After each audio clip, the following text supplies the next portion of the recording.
बांद्रा इथं खूप मोठ्या जवळपास 4 एकर जागेमध्ये प्रचंड चांगली मोठी इमारत, मंत्रालयासारखी मोठी इमारत या FDAची आहे. खाली पाहिल्यानंतर मला शिरतानाच असं जाणवत होतं की आमच्या सुरुवातीला तिथं इतका मोठा गुटखा जमा केलेला होता, आणून ठेवलेला होता, जो पकडलेला गुटखा. पण तिथंच जिन्यामध्ये आणून ठेवलेला आहे, बाजूला इकडे तिकडे आणून ठेवलेला आहे, जागा नाही, साठवणूक नाही त्याची नीट किंवा विल्हेवाट नाही.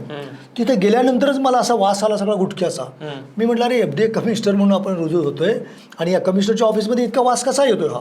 विचारलं सगळं, हा कसला वास आहे. त्यांनी सांगितलं की साहेब हा गुटखा आहे, हा जमा केलेला इथं जप्त केलेला आहे आणि याच्यावरच्या कारवाई चालू आहेत. तर त्याच्यावरही काम करायची गरज होती. मी म्हटलं की चला याच्यावर आपल्याला पहिल्यांदा काम केलं पाहिजे.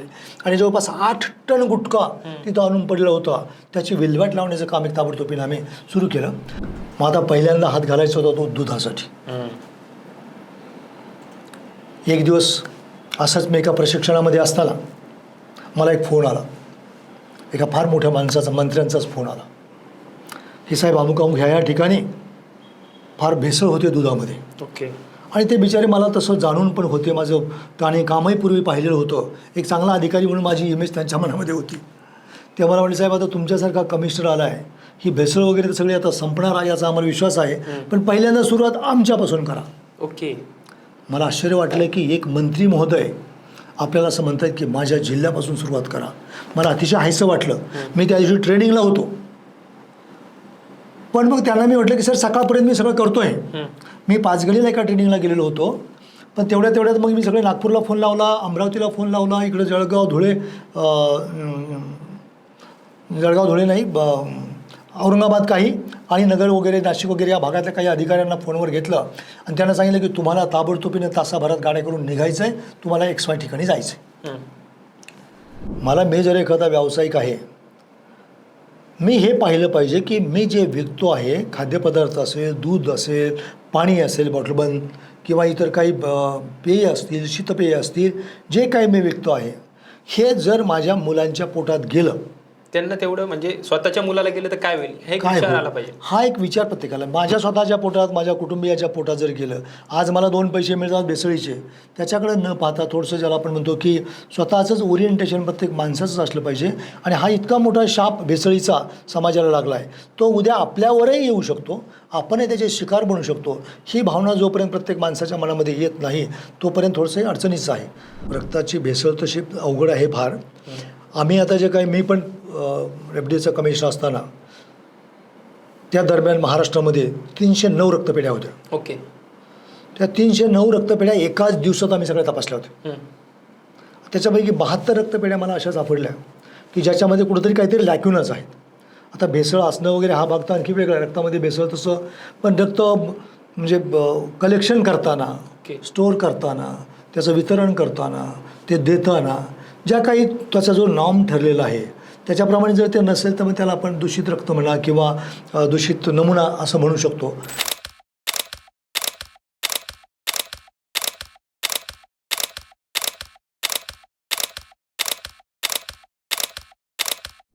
नमस्कार, मी आपला सर्वांचा मित्र अक्षय ताटे. खरं तर मागच्या महिनाभरापासून आपण बघतोय सर्व घराघरात एक जिव्हाळ्याचा प्रश्न आणि विचारला जातोय, ते म्हणजे दूध. कारण की आपण बघतो लहान मुलांपासून वृद्धांपर्यंत सर्वांच्या जिव्हाळ्याचा विषय दूध असतो. दूध पिताना आता प्रत्येक जण प्रश्न विचारतो, हे दूध खरंच दूध आहे का? कारण की प्रत्येकाच्या मनात ही शंका येण्याचं कारण म्हणजे जे काही आता मागच्या महिनाभरापासून दुधात भेसळीचं प्रमाण असेल, बाहेर जाताना अन्न खाताना पनीर शुद्ध आहे का, हे विषयी अनेकांचे चर्चेत आहेत. त्यानंतर आपण बाहेर जाताना वडापाव खातो, जे काही फूड असेल, अन्न असेल, हे सुरक्षित आहे का, असे अनेक प्रश्न आहेत. आणि जे डिपार्टमेंट चर्चेत येत आहे ते म्हणजे FDA, अन्न व औषध प्रशासन विभाग. आणि त्याच विभागाचे माजी आयुक्त तुकाराम मुंढे सरांनी जे काही काम केलंय तेच अधिकारी आपल्यासोबत आहेत.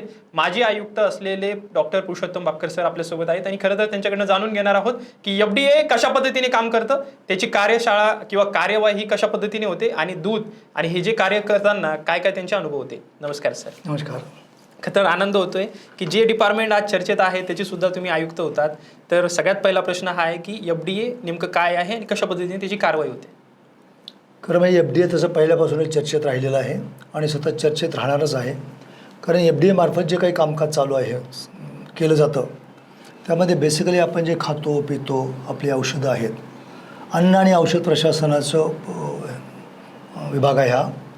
त्याच्यामुळे जे जे अन्न आपण खातो, जे जे पोटामध्ये जातं, जे जे पितो, जे जे आपण कॉस्मेटिक्सच्या स्वरूपात लावतो, जे जी औषधं घेतो, या सगळ्याशी डील करणारा किंवा सगळ्यावर नियंत्रण करणारा, सगळ्यांचं व्यवस्थित मॉनिटरिंग करणारा विभाग म्हणजे हा FD आहे. आणि सुदैवाने मलाही काही महिने, साधारणतः 5.5 महिने मी या विभागाचा आयुक्त होतो. काम करायची संधी मिळाली. खूप काम करण्याची तिथं ज्याला आपण म्हणतो की स्कोप, प्रचंड मोठा स्कोप आहे. मला पहिल्यांदा हे सांगितलं पाहिजे की आज जे तुकाराम मुंढेंचं नाव आपण राज्यभर, देशभर गाजतंय, एक अतिशय उत्तम अधिकारी आहे, चांगलं काम करणारा अधिकारी आहे. आणि माणसाच्या जगण्या मरण्याशी संबंधित असणारे हा विषय असल्यामुळं साहजिकच तो अतिशय संवेदनशील असा भाग आहे, विभाग आहे. आणि म्हणूनच या गोष्टी तितक्या महत्त्वाच्या आहेत. म्हणून मला पहिल्यांदा मी तुकाराम मुंढे यांचं मनापासून अभिनंदनही करतो की ते उत्तम काम करतायत. जसं आपण सांगितलं की दुधाच्या संदर्भातही आजकाल फार भरपूर चर्चा आहे. एक तर आपण पाहिलं की या FDAचा आवाका प्रचंड मोठा आहे. त्याच्यामध्ये अनेक गोष्टींचा समावेश आहे. जे सगळं आपण खातो त्या सगळ्या गोष्टी त्यामध्ये येत आहेत. एका गोष्टीवर म्हटलं तरी खूप प्रचंड मोठं त्याला व्याप्ती आहे. दुधाच्या बाबतीत जर पाहिलं तर आपण पाहतोय की दूध तसं हे पूर्णान्न आपण समजतोय. बरोबर. म्हणजे जे आपल्या लहान बाळापासून, जन्मल्यापासून त्याला आपण सुरुवात करतो आणि त्याच्यावर जगतायत लहान मुलंही. आईचं दूध पितात, अर्थात नंतर आईच्या ऐवजी गाईचं दूध पित आहेत किंवा इतर जे काही म्हशीचं असतील ते पित आहेत. आणि पहिल्यापासून आपल्या संस्कृतीमध्ये सुद्धा दुधाला अतिशय महत्त्व दिलेलं आहे. ब्रह्मान्न आहे, पूर्णान्न आहे, दुसरं काही कशाची गरज नाही, अशा पद्धतीनं याच्याकडे आपण पाहतो. पण गेल्या काही दिवसापासनं, काही वर्षापासनं, काही महिन्यांपासनं याच्यामध्ये जे काही प्रचंड उलथापालथ होत आहेत, झटपट भेसळ करून कमी किमतीचा माल त्यामध्ये मिसळून त्या माध्यमातून पैसे कमवण्याचा आणि लोकांच्या जीवनाशी खेळण्याचा जो काही प्रकार बऱ्याच दिवसापासून सुरू झाला आहे.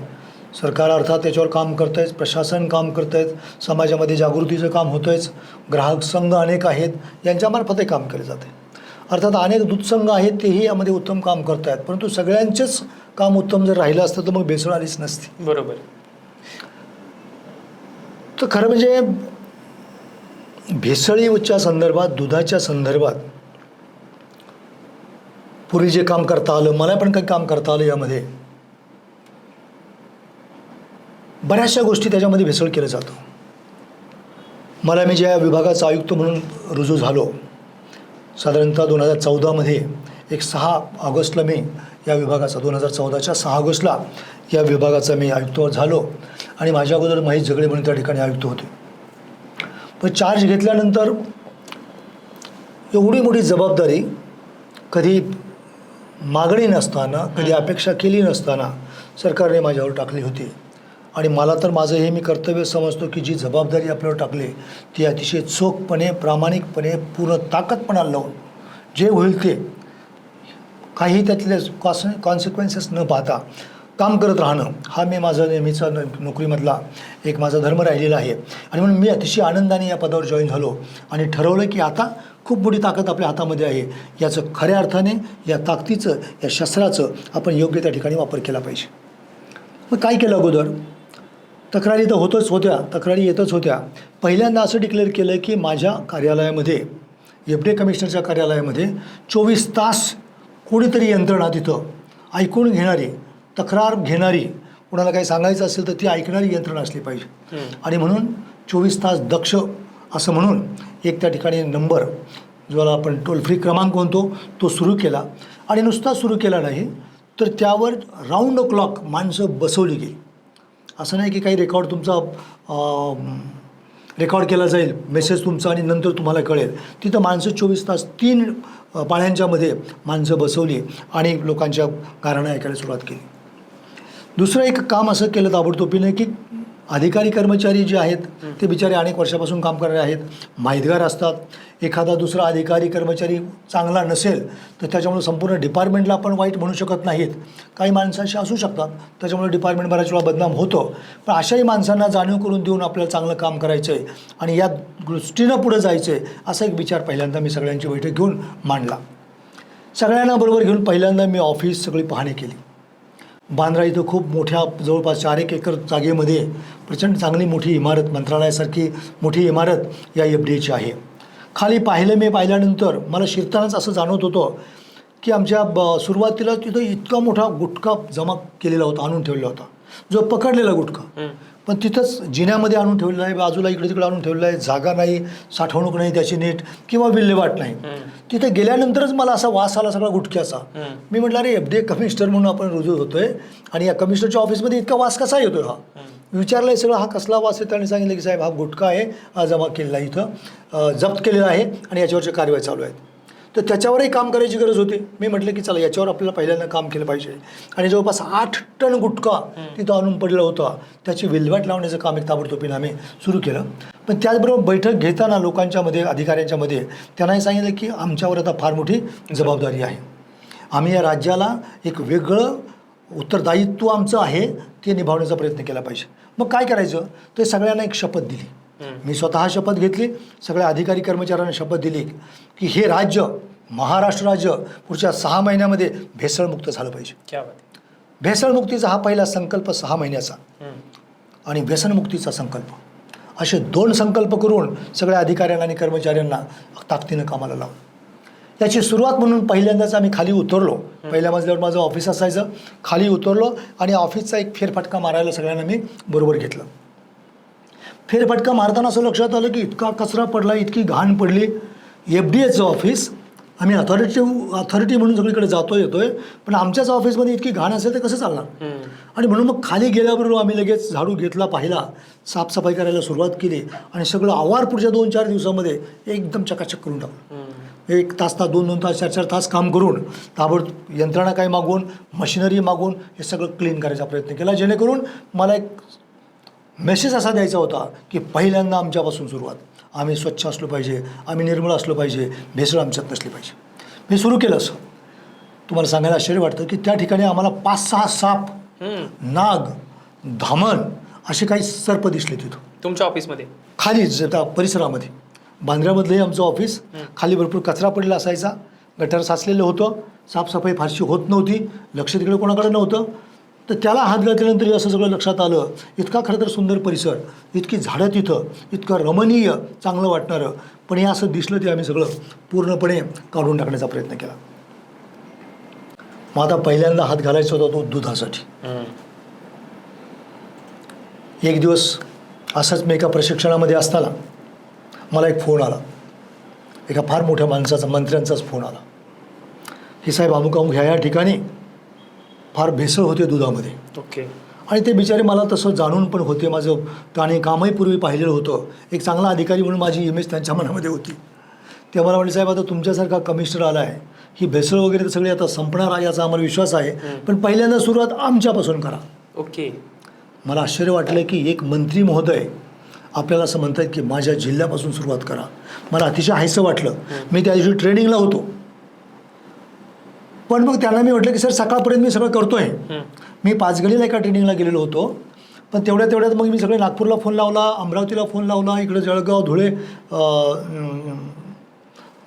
धुळे नाही, औरंगाबाद काही आणि नगर वगैरे, नाशिक वगैरे या भागातल्या काही अधिकाऱ्यांना फोनवर घेतलं आणि त्यांना सांगितलं की तुम्हाला ताबडतोबीने तासाभरात गाड्या करून निघायचं आहे, तुम्हाला XY ठिकाणी जायचं आहे. 10, 12, 15 अधिकारी आले. रात्री 2 वाजेपर्यंत पोहोचले सगळे आणि 3 वाजता 15 ठिकाणी धाडी घातल्या. पहाटे 3 वाजता या सगळ्या 5-20 अधिकाऱ्यांनी.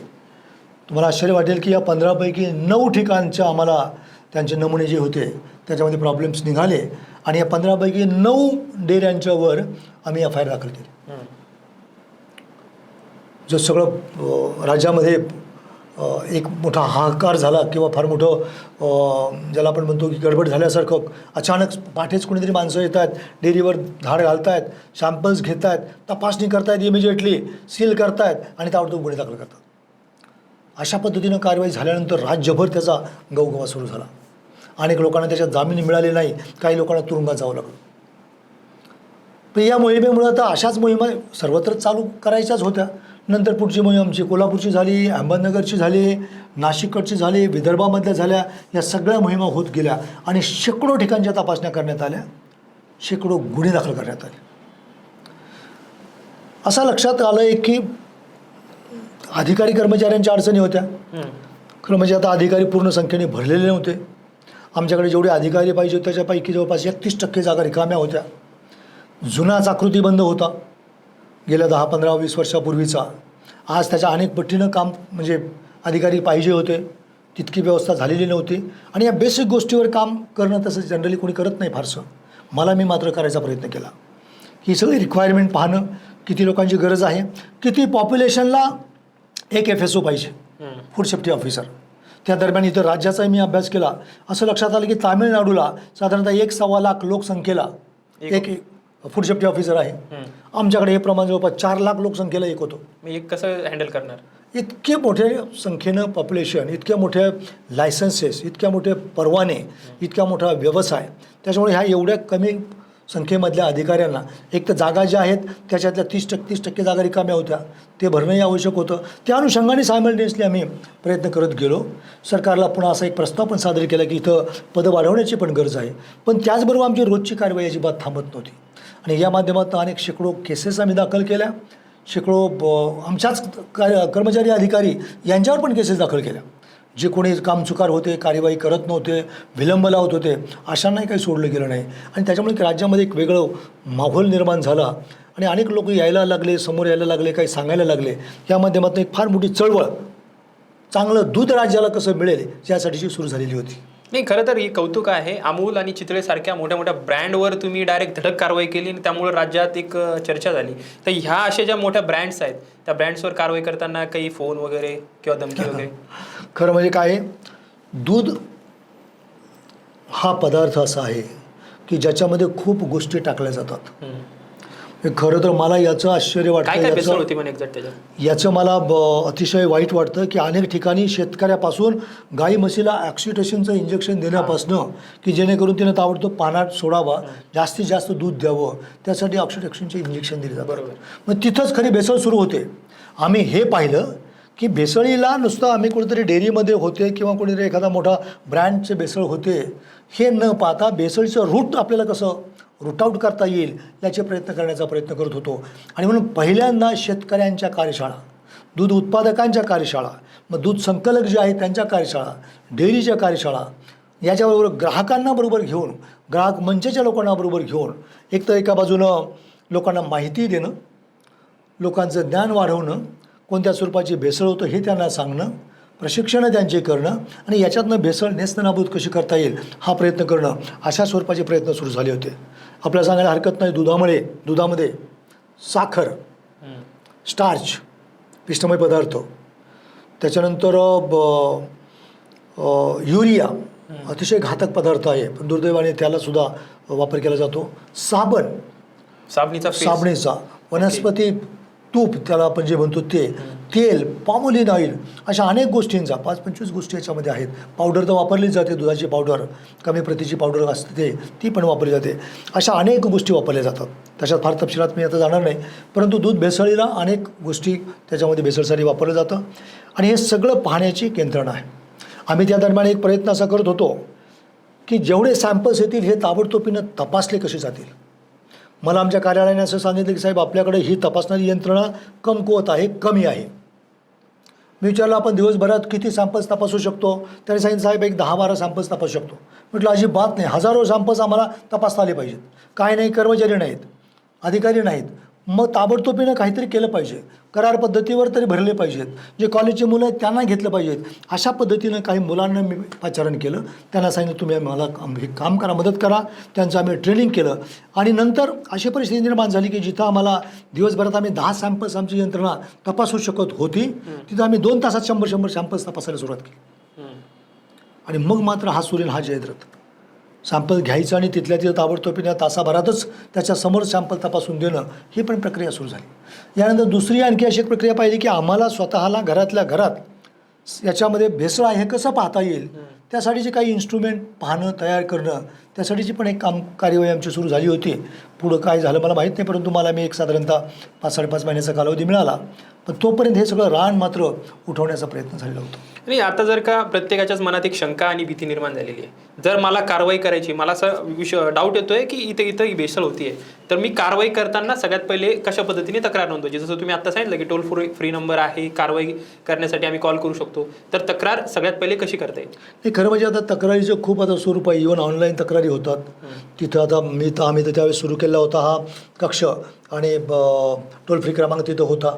आता तुम्ही मेसेज पाठवू शकता. इव्हन आता तर मला वाटतं अशी सिस्टीम केलेली आहे की व्हॉट्सअपवर कोणी पाठवलेले मेसेज किंवा वेगवेगळ्या पद्धतीनं जे काही सोशल मीडिया आहे त्याचा पण वापर करून हे सगळं एकत्र करता येऊ शकतो, आणि आता करतायत असं मला वाटतं. ज्या पद्धतीनं कारवाई आता सुरू आहे त्यांनी या सगळ्या गोष्टीचा वापर केला आहे. मी तर आता हे 12 वर्षापूर्वी जे केलं होतं ते सांगतो आहे. आता तर त्याच्याही पुढे जाऊन अनेक प्रकारची कारवाई हे करतायत. त्याच्यामुळं भेसळ झाली आहे, भेसळ हे पाहण्याचे पण इन्स्ट्रुमेंट, मशीन्स घराघरात म्हटलं तरी आहेत. तर कशा पद्धतीने करू शकतो घरी? आता समजा एखाद्याला आपल्या घरातलं दूध आहे, माझ्या घरातलं दूध शुद्ध आहे का हे जर बघायचं असेल, प्रत्येकाच्या मनात शंका आहे, तर काय करता येईल बेसिक? खरं म्हणजे आता मला मी तेच सांगितलं की आमचा असा प्रयत्न होता त्या दरम्यान की एक इन्स्ट्रुमेंट जे अतिशय कमी खर्चाचं आहे, 200-300 रुपयाला एखादा इन्स्ट्रुमेंट, जसं आपण तापमान पाहतो किंवा कशी घनता पाहतो दुधाची, जी आपण डेअरीमध्ये पाहतात, हे सगळं दाखवणारे एखादी यंत्रणा अशी आज याने केली की नाही मला माहीत नाही. आम्ही त्यावेळेस थोडेसे प्रयत्न सुरू केले होते आणि त्या पद्धतीनं आमचं कामकाज सुरू झालं होतं की जे दुधामध्ये तुम्ही टाकलं की लक्षात येईल की याची घनता किती आहे, भेसळाची आहे की नाही, कशा स्वरूपाची भेसळ आहे हे पण समजेल. तशी सिस्टीमसुद्धा पाईपलाईनमध्ये होती. आज मला माहीत नाही ती आहे की नाही. बरं, शुद्ध पेय, शुद्ध अन्न हे प्रत्येकाचा अधिकार आहे, मूलभूत हक्क आहे. परंतु हे करत असताना अनेक सामान्य लोकांनी पण काय काळजी घेतली पाहिजे? कारण की अनेक जण जे आता सध्या हॉटेल्स चालक आहेत किंवा जे काही घरात पण बऱ्याच गोष्टी नकळत आपण करतो, तर अशा वेळी काय केलं पाहिजे? खरं म्हणजे आता ही इतकी मोठी आणि सामुदायिक जबाबदारी आहे. मी जर एखादा व्यावसायिक आहे, मी हे पाहिलं पाहिजे की मी जे विकतो आहे, खाद्यपदार्थ असेल, दूध असेल, पाणी असेल बॉटलबंद किंवा इतर काही पेय असतील, शीतपेय असतील, जे काही मी विकतो आहे, हे जर माझ्या मुलांच्या पोटात गेलं, त्यांना तेवढं म्हणजे स्वतःच्या मुलाला गेलं तर काय होईल हे काय विचार आला होईल? पाहिजे. हा एक विचार प्रत्येकाला. माझ्या स्वतःच्या पोटात, माझ्या कुटुंबियाच्या पोटात जर गेलं, आज मला 2 पैसे मिळतात भेसळीचे, त्याच्याकडे न पाहता थोडंसं ज्याला आपण म्हणतो की स्वतःचंच ओरिएंटेशन प्रत्येक माणसाचंच असलं पाहिजे. आणि हा इतका मोठा शाप भेसळीचा समाजाला लागला आहे, तो उद्या आपल्यावरही येऊ शकतो, आपणही त्याचे शिकार बनू शकतो. ही भावना जोपर्यंत प्रत्येक माणसाच्या मनामध्ये येत नाही तोपर्यंत थोडंसं अडचणीचं आहे. नाही तर मग व्यापार त्याला काय वाटतं, मी काय माझं काही हे खात नाही आहे, मी कोणाला तरी विकतोय, तिकडं तो खातोय की काय होतं माहीत नाही. आज जे प्रमाण वाढले, रोगांचं प्रमाण आहे, कॅन्सरचं प्रमाण आहे, अटॅक येतात लोकांना, खूप प्रमाण वाढलेलं दिसतं आपल्याला. एका बाजूला खरं म्हणजे विज्ञानाने इतके शोध लागलेत, हे सगळं असं असतानाही माणसं मरण्याचं, अचानक मरण्याचं, आजाराचं प्रमाणही काही कमी नाही असं नाही. तर याला कारण हे फार मोठं कारण आहे असं मला वाटतं. तर त्या दृष्टिकोनातनं सरकार तर काम करतं आहेच, FDA काम करतं आहेच, नो डाऊट, केंद्र सरकार काम करतं आहे, सगळे काम करतात. परंतु हे असतानासुद्धा जोपर्यंत प्रत्येक माणूस स्वतःहून सुमोटो तितका जागा होत नाही, त्याच्यामुळं थोडंसं अडचणीचं वाटतं. अच्छा, आणि जागा होण्याची गरज आहे. हे कारवाई करताना सर आता बऱ्याचदा चर्चेत येतं आहे की कारवाई करताना डायरेक्ट लायसन रद्द होतोय, आणि तुम्ही जसं आत्ता म्हणलात की FIR केलं, यातला जो फरक आहे तो कसा आहे? डायरेक्ट लायसन रद्द करणं आणि FIR करणं. नाही, कसं आहे, आता काही गोष्टी ह्या सगळ्या आता कायद्याच्या आहेत. त्या कोणत्या गोष्टीसाठी कोणतं कलम वापरायचं किंवा काय करायचं. जनरलपणे आपण काय पाहतो की एखादी समजा तपासणी झाल्यानंतर त्याचं आपण सॅम्पल घेतो. ते सॅम्पल प्रायमापाशी आपल्याला जर असं दिसलं की ही जी आस्थापना आहे, इथे जे काही विक्री होते, हे प्रायमापाशी असं दिसतंय की हे खराब आहे, वास येतोय खूप प्रचंड, खूप माशा आहे, दुर्गंधी आहे, तर जे आहे तसं ते थांबवणं, त्याची विक्री थांबवणं हे करायला हरकत नाही, केलं जातं. पण त्याच्यावर FIR दाखल करणं हे वगैरे त्याला तुम्हाला तपासणी करावी लागते. ही तपासणी केली पाहिजे, रिपोर्ट काय येत आहे ते घेतले पाहिजे, आणि त्यानंतर जर समजा आपण कायदेशीर कारवाई ज्याला आपण स्ट्रॉंग कारवाई म्हणतो ती अशी होऊ शकते. ती फास्टही करता येतं, नो डाऊट असं. पण एखाद्या ठिकाणी असं काही वाटलं आपलं की इथं हे असू शकतं, तर त्याला ताबडतोबीनं विक्रीपासून थांबवणं, त्याचे सॅम्पल्स घेणं, हे असं करणं अपेक्षित असतं. आता सध्या गुटखाबंदी आहे. आपण बघतो महाराष्ट्रात मोठ्या प्रमाणात, जसं तुम्ही आता सांगितलं की एंट्री मारल्यानंतरच तुमच्याकडं 8-9 टन गुटखा दिसला होता. ते गुटखा येतो कसा? कारण पान मसाला गुटख्यावर तर महाराष्ट्रात बंदी आहे, तरी सुद्धा आज महाराष्ट्रात मोठ्या प्रमाणात गुटखा आहे. हे खरं आता त्याच्यावर बोलणं काही फारसं मला योग्य वाटत नाही. कारण आता दूध भेसळ, अन्न भेसळ, तेल भेसळ, मिठाईमध्ये भेसळ वगैरे हा एक भेसळचा प्रकार. पण गुटखा हा आणखी एक थोडासा वेगळा प्रकार आहे. त्याच्यामध्ये अनफॉर्च्युनेटली फार मोठमोठे माफिया सहभागी आहेत. माझ्या कालावधीमध्ये सुद्धा मी सांगितल्याप्रमाणे की जवळपास 10 टन गुटखा जमा केलेला होता. त्याच्यामध्ये असंही लक्षात येत होतं की याच्यातलाच काही गुटखा बाहेर पण जातो आहे. म्हणजे रात्रंदिवशी तर काहीतरी सुरक्षा असली पाहिजे. तोच परत जातो आहे, तोच पकडला जातो आहे, तोच परत येतो आहे, असंही काही प्रकार असल्याचं लक्षात आणून दिलं होतं काही लोकांनी. मला तर मी पहाटे रात्री जाऊनही आमच्या ऑफिसमध्ये पण धाड घातलेल्या होत्या. माझ्या स्वतःच्या ऑफिसमध्ये जे काही पडलेलं आहे ते तिथल्या ते तसं आहे की नाही, तिथले माणसं काय करतात, रात्री कोणी रखवालदारने थेट ड्युटी बजावतात की नाही, हे पण पाहण्याचा प्रयत्न केला होता. पण मग एक लक्षात आलं की जे पकडलेला माल आहे तो तर पहिल्यांदा इथून गेला पाहिजे. म्हणून तो पहिल्यांदा पटकन जे काही त्याची प्रोसिजर आहे, कोणाच्या समोर करायचं, कुठं करायचं, गुटखा जाळायचा कसा काय, याची पण काही प्रक्रिया ठरलेली आहे, त्याच्याप्रमाणे ते सगळं करून काढून टाकलं होतं. तुम्ही जसं म्हटलं की हे भेसळ रोखण्यासाठी प्रामुख्याने दुधामधले मी आता सांगितल्याप्रमाणे की माणूस त्याच्यामध्ये त्याला माहिती दिली पाहिजे, माहीत असलं पाहिजे. कशाप्रकारे होती भेसळ हे माहीत असलं पाहिजे, कशाप्रकारे रोखली जाऊ शकते हे माहीत असलं पाहिजे, त्याचे परिणाम कसे आहेत हेही माहीत असले पाहिजे. त्यासाठी त्याचं सर्वार्थाने अपब्रिंगिंग ज्याला आपण म्हणतो किंवा इन्फॉर्मेशन त्याला जी दिली पाहिजे, त्यासाठी काही सिस्टीम आणखी उभा केली पाहिजे असं मला वाटतं.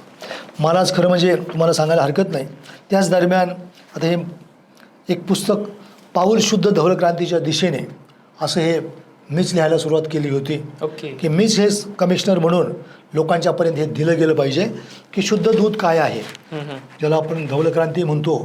पण ही धवल क्रांती शुद्ध कसं राहील दूध, या दिशेने जे काही पावलं टाकण्याचा प्रयत्न त्या दरम्यान आम्ही केला होता, तो यामध्ये सगळं सांगण्याचा प्रयत्न मी करत आहे. अर्थात पुस्तक अजून बाहेर पडलं नाही, पण माझं ते अजून दुर्दैवाने अर्धवट तसं पाडलेलं आहे की याच्यामध्ये काय काय गोष्टी आहेत, दूध काय, कसा स्रोत काय आहे, त्याला काय भेसळीचे प्रकार असतात, त्याच्यामध्ये काय काय मिसळलं जातं, त्याचे इन्ग्रेडियंट्स काय आहे, त्याचं कसं घातकपणा त्याच्यात किती आहे, प्रमाण त्याचं कसं केलं जातं, घटक आणि पोषण मूल्य त्याच्यामध्ये किती आहे दुधामध्ये, हा सगळा घेऊन आणि याच्या संदर्भात काय काय कारवाई आम्ही केल्या. जसं आता हे 10,000 लिटरला फटका, हॅलो जळगावची एक बातमी आहे, अशा अनेक ठिकाणी ज्या काही धाडी घातल्या याच्या बातम्या, लोकांच्या घेतलेल्या कार्यशाळा. या ठिकाणी जशी आम्ही आता 23 डिसेंबर 2014ला मी माझ्याच कार्यालयामध्ये सर्व दुधाच्या उत्पादकांना, डेअरी या सगळ्यांना बोलावून एक मोठी कार्यशाळा घेतली होती, ज्या माध्यमातून लोकांना त्यांच्या समोरच दुधाची तपासणी कशी केली जाते, किती वेळामध्ये होऊ शकते आणि कसं दूध आपण योग्य अयोग्य कसं त्याच्यावर कशी कार्यवाही केली पाहिजे, यासाठीच्या प्रत्येक गोष्ट दाखवण्याचा प्रयत्न केला होता.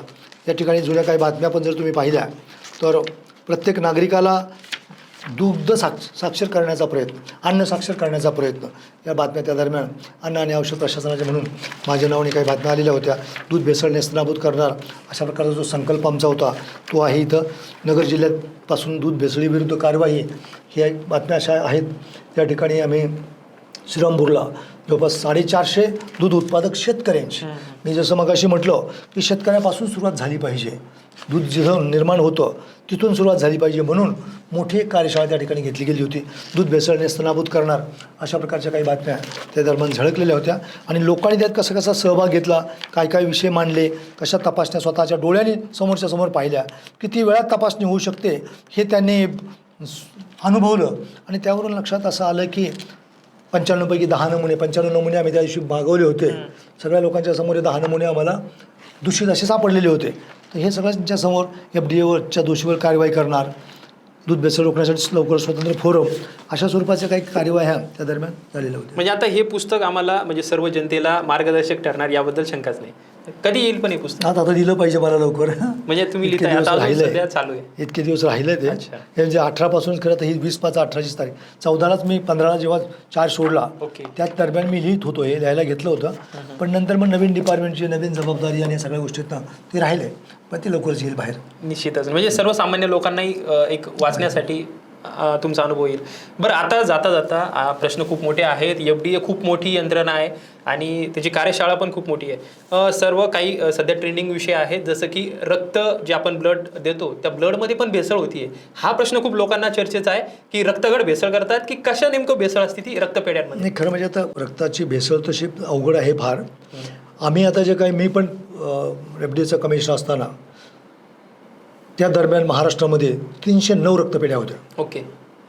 त्या 309 रक्तपेढ्या एकाच दिवसात आम्ही सगळ्या तपासल्या होत्या. त्याच्यापैकी 72 रक्तपेढ्या मला अशा सापडल्या की ज्याच्यामध्ये कुठंतरी काहीतरी लॅक्युनच आहेत.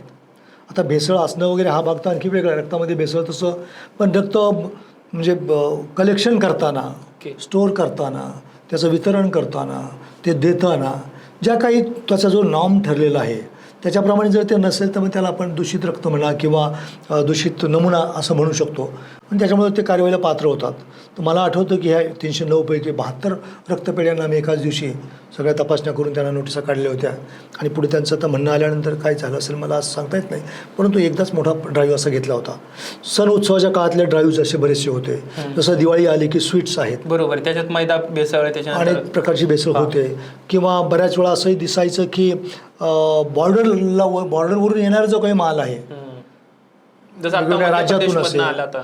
मध्य प्रदेश असेल, गुजरातमधून असेल, किंवा इकडं खाली तेलंगणामधून असू शकतो, कर्नाटकामधून असू शकतो, कुणीकडून ज्या ठिकाणी बॉर्डर आहे तिथून येणाऱ्या याच्यावर आम्ही एक वेगळा फोकस आणि वेगळं काही यंत्रणा उभी करून बऱ्याच वेळा इकडनं आपल्याला मध्य प्रदेशमधून वगैरे तर खवा मावा जो आहे तो बऱ्याच यायचा. नंतर तेलाचे जे काही आपल्या फॅक्टरी आहेत, जिथं काही हाताने काढलेलं तेल आहे, फॅक्टरी याच्यात असलेलं तेल आहे, त्याच्यामध्ये पण भेसळ बऱ्याच वेळा कुठेतरी आढळायची. तर हे सगळं पाहण्याचा प्रयत्न केला होता. दुसरी गोष्ट असं माझ्या लक्षात आलं की हे नुसतं कमिशनर ऑफिस इतकं ॲक्टिव्ह आणि हे सगळं असून चालणार नाही, खालचा माणूस, त्या डिपार्टमेंटचा प्रत्येक माणूस आणि प्रत्येक आस्थापना तशी असली पाहिजे. म्हणून आम्ही एक पाहिलं की जसं मी पहिल्यांदा माझं ऑफिस बांद्र्याचं ऑफिस नीटनेटकं करण्याचा प्रयत्न केला, तसंच सर्व आमच्या डेप्टी कमिशनरचे, जॉईंट कमिशनरचे ऑफिसेस, जॉईंट कमिशनर जे आहेत फूड अँड ड्रगचे, प्रत्येक जे ह्या विभागाला एक एक कमिशनर, जॉईंट कमिशनर रँकची माणसं आणि खालची यंत्रणा आहे, त्यांचेही ऑफिसेस तितकेच व्यवस्थित असले पाहिजे. म्हणून त्या प्रत्येक ऑफिसला जाऊन तिथल्या साफसफाईपासून, तिथले सॅम्पल्सपासून, तिथं चेकिंग किती होतं आहे, किती नॉर्म्स आहेत, किती केले जातात. मला हेही सांगितलं पाहिजे की त्या दरम्यानसुद्धा महाराष्ट्राची कारवाई, महाराष्ट्राची कार्यवाही, महाराष्ट्राच्या FDAने केलेलं काम हे देशात नंबर 1चं होतं सगळ्याच क्षेत्रामधलं. आणि म्हणून जेव्हा जेव्हा कधी मला ज्या काही देश पातळीवरच्या काही बैठका अटेंड करता आल्या त्या दरम्यान महाराष्ट्राच्या FDA संदर्भात चांगलेच उद्गार हे देशाच्या पातळीवर सुद्धा निघालेले होते. जास्त स्ट्रॉंग आणि उत्तम कार्यवाही होते हे सुद्धा आम्हाला त्यांनी अनेकदा बैठकामधून आमच्या लक्षात आलेलं होतं, आणून दिलेलं होतं आणि आमचं गौरवच केला होता, FDAचा गौरव केला होता. पण मी जसं सांगितलं की पदोपदी प्रत्येक गोष्टीमध्ये FDAचा सहभाग असला पाहिजे किंवा FDAची जबाबदारी आहे ती मोठ्या प्रमाणावर आहे. आणि काही ठिकाणी फार कमी जास्त लोकांचं जिथं वेडं वाकडं करण्याचा, वाम मार्गाने पैसा कमवण्याचा, चोऱ्या लपाट चांद्या ज्याला आपण म्हणतो, हे करण्याचा जिथं जिथं तो प्रसंग येतो तिथं तिथं हे असं चुकीचं विकलं जातं, ते ठोकण्याची, ते रोखण्याची गरज आहे असं मला वाटतं. आणि त्याच्यासाठी म्हणून काही सिलेक्टिव्ह केसेस का होईना स्ट्रॉंग झाल्याच पाहिजे. प्रत्येकजण त्याच्यामध्ये विनाकारण भरडला जातो आहे ही सुद्धा एक, कारण अनेक आता वितरक असे आहेत, अनेक व्यवस्थापन असे आहेत की उत्तम देणारे आहेत. आपण गावागावामधून, शहरामधून अशी काही माणसं, काही दुकानं, काही हॉटेल्स, काही व्यावसायिक, काही दूधवाले आजही आपण पाहतो की XYZचं नाव घेतलं की अरे हा उत्तमच असलं पाहिजे, उत्तम असणार. तर अशा प्रकारचं स्वतःचं एक चांगलं नाव अनेक ब्रँडनी जोपासलेलं आहे. त्यासाठी अहोरात्र प्रयत्न ते करतात. त्यांच्या पाठीवर थाप पण टाकली गेली पाहिजे. सगळ्यालाच आपण सगळेच खराब आहेत असं म्हणूनही चालणार नाही. त्याच्यामुळे चांगल्यांना प्रोत्साहन दिलं पाहिजे, तरच ते चांगलं आणखी मोठ्या पटीनं करू शकतात असं मला वाटतं. बरोबर, निश्चितच आहे. कारण हा विषय तर प्रत्येकाच्या जिव्हाळ्याचा आहे आणि प्रत्येकाच्या जीवनाशी निगडीत असलेला हा प्रश्न आहे. कारण की प्रत्येकाला पावलोपावली माणूस चहापासनं, टपरीपासनं ते प्रत्येक ठिकाणी आपण अन्न ग्रहण करतच असतो, फूड घेतच असतो. त्यामुळं काळजी घेणं गरजेचीच आहे. तर जनतेला काय सांगाल की कशा पद्धतीने काळजी घ्यायची आणि अधिकाऱ्यांना काय सांगाल, आणि तुकाराम मुंडे साहेबांना काही संदेश असेल तेही सांगा. तुकाराम मुंडे तर खूप उत्तम काम करत आहेत, त्यांना सांगण्याची तशी गरज नाही. बिचारे ते अंतप्रेरणेने काम करणारा माणूस आहे, अधिकारी आहे. मला जरी ज्युनियर ऑफिसर असले माझे ते, तरी त्यांच्याविषयी माझ्या मनामध्ये खूप चांगला आपुलकीचा सन्मानाचा भाव आहे. उत्तम काम करता येते. अधिकारी आता त्यांनी कामाला लावलेच आहेत. मी जसं मगाशी म्हटलं की कसं असतं आहे की प्रत्येक डिपार्टमेंटमध्ये प्रत्येक भागामध्ये 4-2 लोक खराब असले म्हणून 98-99% लोक 95% लोक हे खराब असतात असं नाही. प्रत्येकाला नोकरी उत्तम करायची आहे, जबाबदारी. आतला आवाज तर प्रत्येकालाच आहे. बरोबर. मी उत्तम काम केलं पाहिजे. आमच्याकडं आता खरं म्हणजे गीतेचं तत्त्वज्ञान आपलं आहे की उत्तम कार्य करावं, उत्तम फळ मिळाल्याशिवाय राहत नाही. आपण पाहिलं की ज्याने वाकडं तिकडे काम करायचा प्रयत्न केला आहे त्यांचे पुढे किती हाल होतात हे समाज पाहतो, व्यवस्था पाहते. आमचं हे तत्त्व आहे, ब्रीद आहे, संस्कृती आहे की उत्तम केलं पाहिजे. त्याच्यामुळे उत्तम करण्याचा प्रयत्न हा प्रत्येकजण करतच असतो. काही थोडेसे जे काही अपवाद आहेत हे अपवाद आता मला मी सांगितलं की मी पण कोणाची गैर अशी केली नाही. माझ्याच कार्यालयामधला, माझ्याच ऑफिसमधला एक जॉईंट कमिशनर लेवलचा अधिकारी जो नेक्स्ट टू मी होतो, काम पाहत होता, पण त्याने 400-500 केसेस दाबून धरल्या व्हिजिलन्सच्या, ज्यांच्यावर लोकांच्यावर कारवाई करायची होती ती कारवाई केली नाही. म्हणून अशा माणसाच्या विरुद्ध की जो माझ्यानंतर तोच काम पाहतो ऑफिसचं, अशा माणसावर मी FIR दाखल केला होता पोलीस स्टेशनला. तेव्हा खूप चर्चा झाली होती की तुम्ही FIR दाखल करून एका सहआयुक्तालाच आरोपी बनवण्याचा प्रयत्न केला. हे याच्यासाठी की मला सहन होत नव्हतं की माझ्याबरोबर माझ्याच लेवलचा माणूस काम जो करतोय तो अशा पद्धतीनं वाईट काम करू शकतो. आणि मग जर माझ्याच ऑफिसमधून असं होत असेल तर मग लोकांनी कोणाकडे आशेने पाहायचं, करेक्ट आहे, कोण करणार आहे. आणि म्हणून अशा यंत्रणा, अशा ज्या काही माणसं असतात, व्यक्ती असतात, संस्था असतात, त्यांच्यावर तर हार्श कडक कारवाई करण्याची गरज असतेच, केलीच पाहिजे. आणि राजकीय दबावाला कसं रोखलं पाहिजे. आता जसं प्रत्येक अधिकारी हा प्रामाणिकच असतो, म्हणजे 99% प्रामाणिकच असतो, परंतु काही ठिकाणी काय होतंय, राजकीय दबाव, राजकीय गुंडागर्दीला घाबरून तो कारवाई करत नाही. अशा अधिकाऱ्यांना काय संदेश? नाही, मला तर खरं म्हणजे असा अनुभव आहे की तुम्ही उत्तम काम करणार असाल, मनापासून करताय, प्रामाणिक आहात कामाशी, तुमच्या स्वतःशी आणि कामाशी प्रामाणिक आहात, तुमच्या जबाबदारीशी प्रामाणिक आहात, अशा वेळेस पॉलिटिकल कोणाचा फारसा त्रास होतो असं मला कधी वाटलं नाही. मला तरी आयुष्यात कधी असं वाटलं नाही की मला काही कुठं पॉलिटिकल त्रास झाला आहे काही. मी आता अनेक 35 वर्षामध्ये अनेक मोठमोठे संघर्ष आयुष्यामध्ये झाले, मोठमोठ्या लोकांच्याबरोबर काम करावं लागलं, अगदी मुख्यमंत्र्यापासून तर खालपर्यंतच्या गावच्या सरपंचापर्यंत किंवा सामान्य कर्मचाऱ्यापर्यंत, सामान्य कार्यकर्त्यापर्यंत, सामान्य माणसापर्यंत. पण असं कुठं काही वाटलं नाही की एकदा तुम्ही जर नेक असाल, तुम्ही जर प्रामाणिक असाल, तुमच्या कामाशी तुम्ही जर योग्य न्याय करत असाल तर मला वाटत नाही की विनाकारण कोणी काही फारसं होतं. आपण आता काही ठिकाणी पाहतो की जी माणसं नीट काम करत नाहीत तिथे जाऊन संघटना काही आहेत ते तुम्हाला वठीवर आणण्याचा प्रयत्न करतात, तुम्हाला दाखवायचा प्रयत्न करतात. It's but natural. बरोबर. दुसरं असं की आम्ही आता लोकशाही सिस्टीममध्ये काम करतो. अधिकारी जरी असलो आणि कितीही मोठा असलो तरी आम्ही काही गोष्टीला बांधील आहोत. आमच्या कामाशी आम्ही बांधील आहोत, आम्ही घटनेशी बांधील आहोत, कायद्याशी बांधील आहोत, सरकारशी बांधील आहोत, लोकांच्या भावनेशी, त्यांच्या कल्याणाशी बांधील आहोत. बरोबर. त्याच्यामुळे ही बांधील की ज्यांनी चांगले जपले त्या माणसाला काही त्रास होत नाही. राहिला प्रश्न बदल्यांचा आणि बाकीचा, तर हे तर कसं, हे सगळे अधिकार शासनाचे आहेत. शासनाला कोणता माणूस, कोणता अधिकारी, कोणता कर्मचारी, कोणत्या पदावर किती दिवस ठेवायचा हे त्यांच्या अधिकार कक्ष आहे. त्याच्यामुळे त्याच्यावर काही प्रश्नचिन्ह की असं अमुक झालं म्हणून आपल्या बदल्या झाल्यात किंवा सरकारने मुद्दाम बदल्या केल्यात, ह्या गोष्टीला माझ्या मनात काही फारशी अशी किंमत नाही. किंवा आता माझ्या तर खरं म्हणजे 35 वर्षाच्या कालावधीमध्ये 30 बदल्या आहेत. अच्छा. आणि ज्या ठिकाणी जिथं सामान्यपणे अडचणीचं काम समजलं जातं अशा 2 ठिकाणी मी 3.5 वर्ष राहिलो, म्हणजे 2 ठिकाणी 7 वर्ष आणि राहिलेल्या 28 ठिकाणी 28 वर्ष अशा पद्धतीने माझंही राहिलं. पण मला त्याचं काय वैषम्य वाटत नाही, कारण ज्याला करायचं आहे तो 1-2 महिन्यातही करू शकतो, दाखवू शकतो. मला याचा आनंद वाटतो की FDAचा कमिशनर म्हणून 5.5 महिने मला मिळाले. पण 5.5 महिन्यामध्ये जो आनंद मला वाटला, जे काम करता आलं, सामान्यांच्या उत्थानाचं किंवा ह्या सगळ्या दुधाच्या संदर्भातलं असेल किंवा संपूर्णच या सगळ्या FDA डिपार्टमेंटमधलं असेल, याचा एक अतून आनंद, एक आध्यात्मिक आनंद मला मनामध्ये आहे. त्याच्यामुळे किती दिवस काम केलं हा भाग महत्त्वाचा नाही, तुम्हाला त्या कामामुळे मिळालेला आनंद महत्त्वाचा आहे असं मी मानतो. त्याच्यामुळे बदली वगैरे ह्या गोष्टी फारशी महत्त्वाची वाटत नाही. निश्चितच. खरं तर हा विषय खूप मोठा आहे आणि येणाऱ्या काळात आपण यावर निश्चितच पुढच्या भागातही चर्चा करणारच आहोत. खरं तर दूध भेसळ कशी असते आणि दुधावर निश्चितच लवकरच शुद्ध धवल क्रांतीच्या दिशेने असं डॉक्टर पुरुषोत्तम भापकर सरांचं सुद्धा पुस्तक लवकरच येणार आहे आणि त्या पुस्तकात कशा पद्धतीने दुधावर भेसळ होते किंवा काय उपाययोजना आहेत ते सुद्धा तुम्हाला त्यांचे अनुभव, त्यांच्या रेट्स, त्यांची कारवाई हे सुद्धा सगळं बघायला मिळणार आहे त्या पुस्तकाच्या माध्यमातून. आणि निश्चितच एफडीएने काय काय कारवाई केली, एफडीए काय असतं, एफडीए आपल्या जीवनाशी किती महत्त्वाचा असा हा भाग आहे आणि त्यामुळेच आज सर्वीकडे चर्चा आहे. आणि आपल्यासोबत माजी आयुक्त असलेले एफडीएचे डॉक्टर पुरुषोत्तम भापकर सर होते. खरं तर त्यांच्याकडनं आपल्याला खूप संदेश आणि महत्त्वाची माहिती मिळाली. खरंच धन्यवाद सर की आजच्या या भागामधनं अनेकांना त्यांचे प्रश्न आहेत, जिव्हाळ्याचे प्रश्न होते, ते सर्व समजण्यासाठी मदत झाली. धन्यवाद. धन्यवाद.